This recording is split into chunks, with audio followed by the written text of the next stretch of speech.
Guys, to this video ay mangunguha ako ng guys, ng panggatong namin na kahoy kasi naubos na yung panggatong ko kaya ayan. Marami lang naman dito sa tabi-tabi namin guys. Ayan, yan siya yung tangkay ng ng niyog yung ginagamit namin na panggatong. Ayan.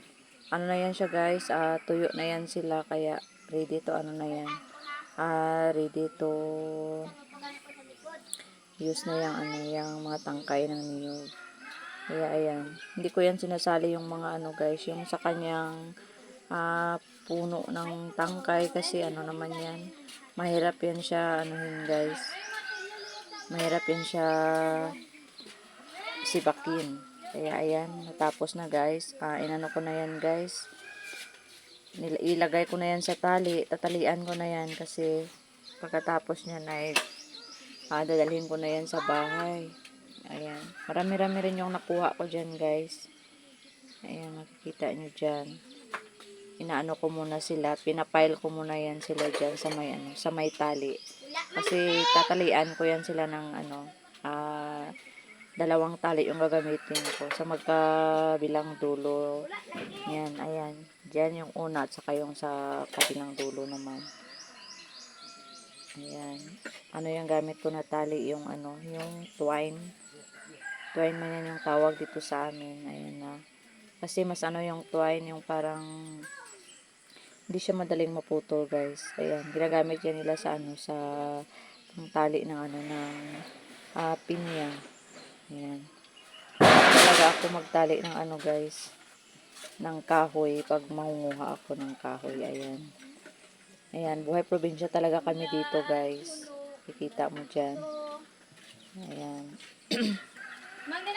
Pagkatapos ko yung tatalian guys, pauwi na ako dyan. Pauwi na ako sa bahay. Ayan. Nilagay ko sa may nilagay ko yan sa aking guys, sa aking ulo yung kahoy na aking kinuha. Ayan. Pauwi na ako niya ng bahay. Ayan, kasama ko yung guys, yung aking aso. At saka meron palang nagbibideo sa akin, hindi ko si Jam Jam, hindi ko alam. Ayan guys. Ayan. Hindi naman gaano malayo dyan sa bahay namin guys. Lang naman siya.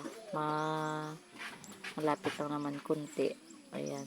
Ayan na yung bahay namin. Malapit na. Ayan, pagdating ko dyan guys, sisibakin ko na yung yung mga kinuha kong mga kahoy. Ayan, si Wing Wing, nagbabike. Ayan, di yan talaga sumasama sa aming jam-jam pag meron kaming napuntahan. Ayan na guys. Sisibakin ko na yan yung mga kahoy na nakuha kanina. Ayan. Kasi yung gamit ko, yung lagaraw guys.